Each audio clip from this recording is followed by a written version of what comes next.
League of Legends is a very entertaining game, but for the wrong reasons. Ask yourself what makes a game excellent. Is it the gameplay, the lore surrounding it, the competitive sport at its core, or something else entirely? Everybody's always going to have a differing opinion on this, and it's always a heated argument where neither are allowed to be correct. Generally, it just feels like practically every online game these days faces the same struggle at some point in their lifespan, and that's having an active and supportive community, not just for each other, but also for the developers directly, and having a developer that actually cares to listen to things that matter most, while also keeping track of what is healthy and what is not. How about a community that drives the game forward? A community that actively collaborates to help produce something on which we can all agree on, helping to expand for future generations, without turning a blind eye to those who have been around since the very beginning. It sounds so simple. Raise your complaints and they would or should be addressed, but it feels like it's more and more focused on listening to those with a voice like pro players, since that's now the leading force behind League of Legends. Obviously not everybody is going to agree with that, but most would agree that overall improvements are important to reduce the toxicity and to enhance overall community gameplay where it doesn't feel like you're actively ruining your own life. This is League of Legends, and toxicity will always remain the cornerstone no matter how much we dislike it. It's what makes it addicting physically, so you can't stop playing no matter how hard you try. And if you do manage to escape, you suddenly realize that League of Legends was not something you actually needed in your life. There's a term used by everybody, and that's having a strong mental. No matter how strong your mental is, eventually it will crumble and you will succumb subconsciously. Sit back for a moment and try to recall the old days when Riot Games was a small indie developed team. Their morals were a lot different than they are now. It was a game for the community, by the community. But now it feels like a retail or general job, and what's the best way to tell your community to shut up? Get them a free pizza party without addressing any of the core problems at all. I wouldn't say remember the good old days of League of Legends because they also have their fair share of problems, but it's been so long that most people tend to forget about everything because negativity is an emotion that is much easier to recall and is very addictive. Which is why if you ask most players today if they think League of Legends is good and that you should play it, they would most likely tell you to stay away. As somebody with a particularly boring and slow life, I can definitely say for certain that I can respond favorably to negative stimulation in video games because it puts your mind in a state of feeling alive, your heart constantly beating out of your chest with excitement like you're on the hunt for a wild beast. This makes you want to play a game that amplifies this experience tenfold since it's so easy to relate to and to respond to compared to feeling absolutely nothing at all, so much that you're willing to simply fall prey to one thing and one thing only that I find important. That being developer negligence to client updates and things like Vanguard and many other issues. You're simply letting it happen because the more angrier you get, the more you're playing into this absolutely vicious cycle. Stop for a moment and consider what is wrong with League of Legends, or really any other game for that matter. Is it simply the toxicity, or is it something else? Their sole focus is on earning money through PR stunts and marketing their current and upcoming content, so realize that many of the things that they do these days are no longer for you, but for their benefactors and for themselves, because they know that they don't have to make any changes because we are blind to our addictions. What's that? The client isn't working again?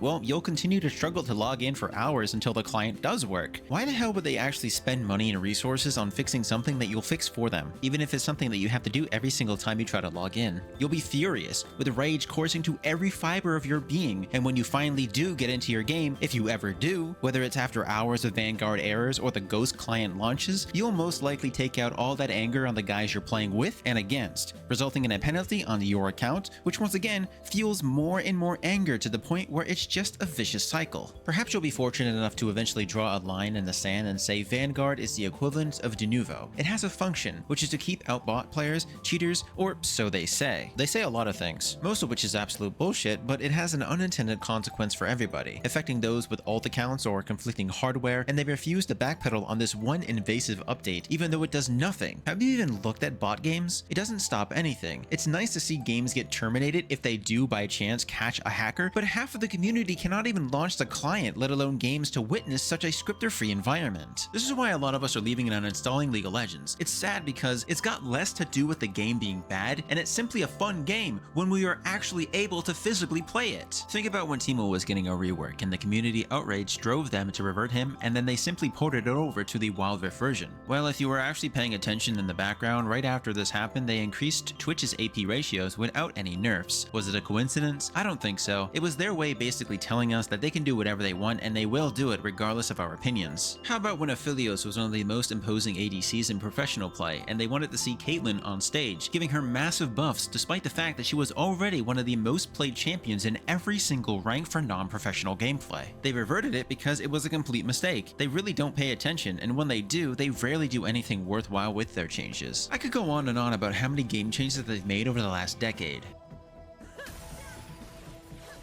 Wow. How a lot of them always get backpedaled due to community outcry, but they still claim to know what they are doing when in reality it appears that they make these changes to see if they can get away with it, and if they can't, then they try later down the line sneaking it in elsewhere. Most of Riot employees are often Iron to Gold, whereas casters are generally Diamond Plus due to the required experience of the physical game. So it feels very accurate with how a lot of the buffs and nerfs don't really correlate to the actuality in gameplay because they tend to look at one thing and one thing only, pro play and the overall win rates of champions not surpassing 53%, or dipping below 47%. As the closer to 50% you get, the better it is for you and their statistic opinions because that means that you're more likely to stick around and play longer. This is not Riot Games from 15 years ago. Core members were attempting to develop a game for the community by the community. It has grown so large that it's simply impossible to return to where it once stood. Riot Games sold their basic beliefs and lost touch with a large portion of their player base, and many of us are caught in the mindset that things will get better, just wait. They never will. So doing the next best thing, which is walking away, is how a lot of us are handling it. Given that many games these days lack forums and most users turn to Reddit or Twitter to express their issues, you'll frequently witness nothing but hate and fury thrown at game developers, who are ultimately responsible for a great deal of criticism. Understandably, many developers do eventually sell out and respond to making changes that'll make them more money than they could ever possibly need, and never actually using it for quality of life updates for the services that they provide. Even if we made enough of an outcry about it, we are most likely to be ignored because why fix something the community will fix themselves through hours and hours of troubleshooting?